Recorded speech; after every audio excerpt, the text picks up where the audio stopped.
Is this on? Hey guys, this is the third installment of Scream School. Welcome. This is for the guys and girls who watched the first two videos I had, part 1 and part 2. If you haven't checked out part 1 and part 2 yet, please go do that because this is building from what we had explained in the first two videos. Alright, lesson 5, jumping right into it. Inhaling. Talking about inhale screams, never do it. The reasons, well, number 1, if you think about it, inhaling is just a noise. It's not projecting anything.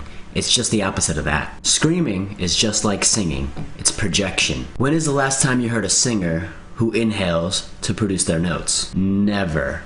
So that's a big reason why you guys shouldn't inhale. Reason number 2. Sure, it might sound like screaming, and it might sound real through a PA and a microphone when you're cupping it, but the legitimacy of that is extremely low.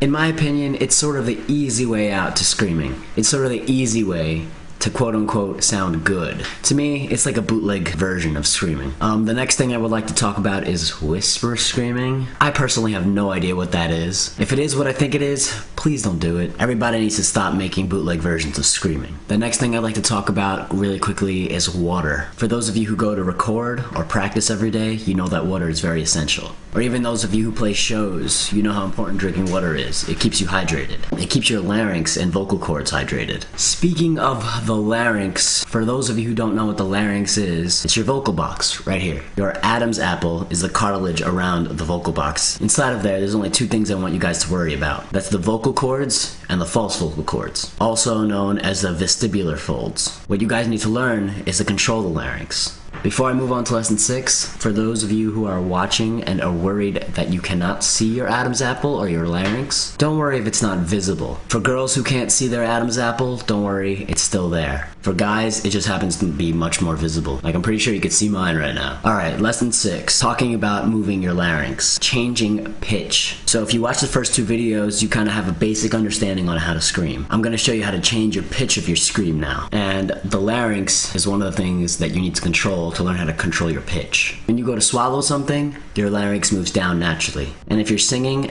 you know that if you sing a high note, your larynx will move up, and if you sing a low note, your larynx will go down. The same thing goes for screaming, except that we don't care about the technicalities of it. To get the full effect of learning how to control your larynx, here are 2 examples that I want you guys to do. Grab an apple, or an imaginary one if you're cool like me, and pretend to bite into it, or if you have an apple, bite into it. And when you bite into this imaginary apple, you'll see that your larynx will move down when you try to go for the movement of biting. That's the same movement that I need you guys to learn. It's the muscles in your neck that really controls how it moves up and down. So go in front of a mirror and try to control it.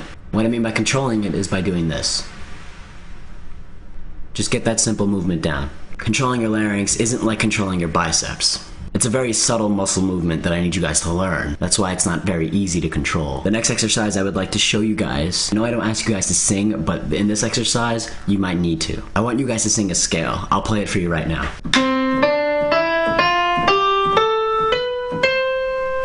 Descending.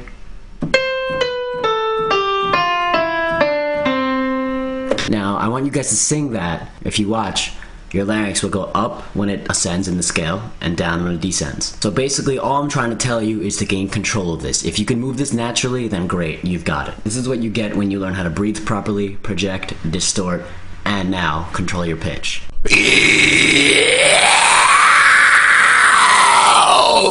Alright guys, well that's it for this lesson. Again, the yellow sign never fails. Please visit www.etiennesin.com to get this lesson in MP3 format for your iPods. Please sign up to my newsletter. You'll get access to a lot of free stuff. Also, please check out my latest music videos. It'll be at the end of this video. Check out my video blogs and whatever else I've got going on over there. Please feel free to leave comments. Feel free to hit me up on Facebook or YouTube. You guys better remember to practice. I hope to see you guys in video number 4. So please check that out next month. I think I'm done.